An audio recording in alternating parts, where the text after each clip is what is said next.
Hello guys! Welcome back ulit sa aking short video. So ipagpatuloy ko nga pala ay naku, napakatamad ko. So ito na nga guys, no? Yan, ito na yung parking area.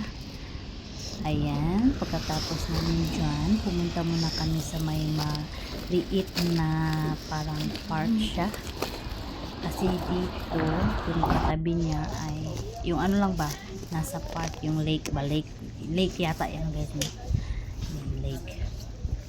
Parang lake siya, or dagat, hindi ko alam, basta lake, dagat, na yan siya. Tapos ito na nga dito guys, tuyo lahat, diba, siyempre winter. Tapos may nagustuhan ako ditong bulaklak. Ano kaya ito? Ano kaya ito? Sa garden ito. Ayan, yun. Ito ang gusto ko. Ang pangalan, nakalimutan ko pangalan yan kasi may mga kulay yan, pink, purple, ano na. So ayun na nga, video, saglit-saglitan. Mahiya ako magsalita dyan. Kung wari lang ako. Ayan, ganyan lang.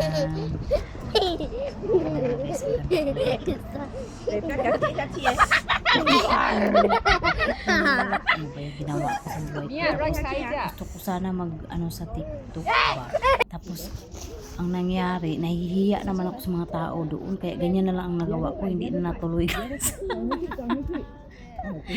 Nahihiya ako, Diyos ko, kunwari lang, Diyos ko, ano ba yung ginawa ko sa buhay ko. So pagkatapos namin dito, nagpunta kami dito sa mga bintahan ng mga honey. May iba-iba sa mga flavor. Masarap ito guys. Yan yung flavor sa tapos wow, may paano pa yan, may palibre pa yan sila.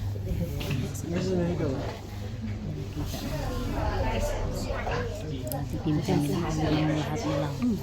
Tapos ito yung honey, ang napakasarap pero ang napakamahal, talagang original yan. So hanggang dyan lang guys. Yeah, cover sa ibang lugar.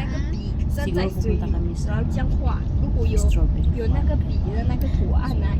Habang nasa biyahe, yan, kain kami. Yan. Paborito nila yan. Ano pangalan yan? Ewan ko ang pangalan yan. Tapos, yun na guys, ang ganda ng view guys. Ay, kahit gaano kalayo yung biyahe na parang may pagod kasi na nabaguhan ako ba sa view. So, yan guys, dyan lang nagtatapos ang video hanggang sa susunod. Maraming salamat. God bless you all.